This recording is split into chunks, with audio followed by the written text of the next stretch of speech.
This is Easy Aces number 1. Start by having 4 aces on top of the deck in any kind of shuffle you like to keep those aces there. Overhand shuffle controls, riffle shuffle controls, anything at all. With the 4 aces on top of the deck, you need to transfer them to the bottom. Obviously you could do a double undercut, but with a table here, which we need for the trick, I like to do something like this. I open my hand slightly to loosen the deck so it's sitting loosely in my hand, and my thumb pushes cards off, which I take and drop on the table. Now I need to put the 4 aces to the bottom.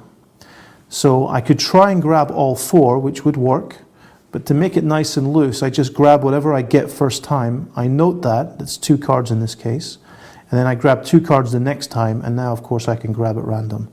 And what that means is I know for a fact that the bottom 4 cards will be the 4 aces. And this looks very fair because at this point, it is very fair. So, with the 4 aces on the bottom of the deck, we're ready to begin. Again, another false shuffle wouldn't hurt, but say that you're going to deal cards into a pile one at a time. If you were to deal like this, however, you're worried that they might think you cheat. So to make it fair, you're going to do it very, very fairly and openly like this, taking cards one at a time, and they can stop anywhere.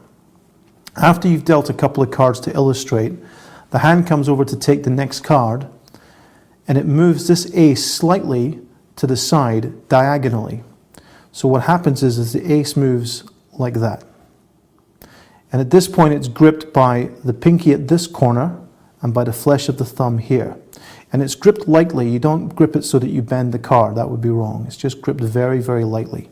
And it only has to be moved a slight amount for it to be gripped like that. And this is covered by you taking a card or cards. You can take a couple of cards at a time from the top. And you keep going until someone says stop. And when they stop you, you're going to take the cards and put them over here. And under that cover, you've added the ace to the top. So let's do that again. The aces are on the bottom. I take the cards one at a time to illustrate. And then as I begin doing it this way, I've moved the ace to the side.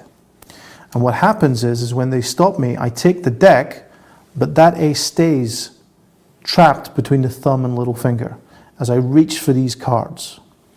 And so the transfer, the Vernon transfer move that we're using here is completely invisible and is easy to time. And it's actually a very simple move to do. Now one more time, this time with the aces face up, and we'll do it for each one of the packets. So I'm going to deal like this, but to make it fair, I'm going to hold the cards this way. Okay, and you can stop me anywhere that you like. So that first ace is now set. We go until they stop me, and we move that packet over there. We do it again. Okay, they stop me anywhere. That ace goes down and is moved over to here. The next ace is set. Stop anywhere they like. These cards go over to here. And again, for the last one, anywhere that they like. And we're set with 4 aces. And that's Easy Aces number 1.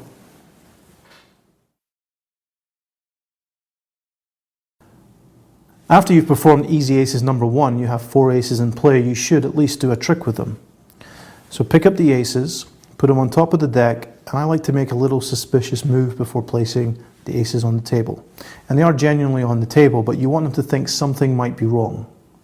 Take the deck and place it aside by turning at the wrist and laying the deck face down. And it should go naturally to where your hand wants to put it. That's important for a moment that comes later. Mix up these cards and ask someone to point to any ace. When they do, place it face down on the table and then turn over the other 3 and say, well, look, if that leaves hearts, spades, and diamonds, this must be the... And as they answer, have them turn the card over.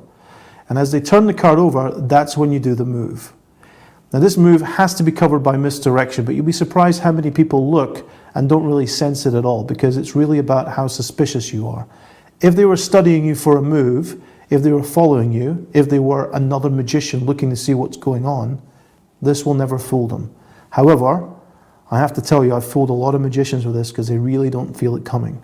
So from this point I've shown these. As soon as they reach to turn that over, I simply pick up the deck and deal the 3 cards on the table.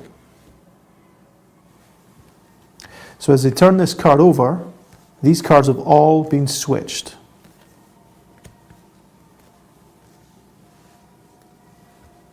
So let's go over that switch again. So remember, you've got one ace face down on the table. These are the three aces they didn't choose. And the deck is in a place that's easy to reach because it was in a place that was easy to place it down. And it's been placed down face up. So as you're showing these aces, this one is still a mystery. And remember, you did a suspicious move earlier on, so they're thinking that might not be the ace. So until they see it, they really don't believe you. So by saying, look, if this is hearts, spades, and diamonds, that must be the club, they do want to see it. So all interest is on that card. As they turn to look at it, you take these cards, your hand turns onto the deck, picks everything up, and simply take 3 cards and lay them out on the table. That's it. And that will fly by 95% of people. If they're suspicious and watching you, you should probably do a different trick. This isn't the trick for that occasion. But for almost all occasions, this trick will work just fine. So one more time at speed. So if this is the heart, spade, and diamond, that must be the club. As I reach to look at it, I pick up the deck. I simply deal off 3 cards, and we're set. So once that card is turned over, I say I'm going to take 3 cards and put it on top of each one of these aces. Now, of course, the 3 aces are really on the bottom here. You can now hand the deck to most people, so long as they handle the cards reasonably neatly. And they can take the cards themselves, place the ace on top themselves, and then cut it into the middle. And that'll bring all the aces together, like that.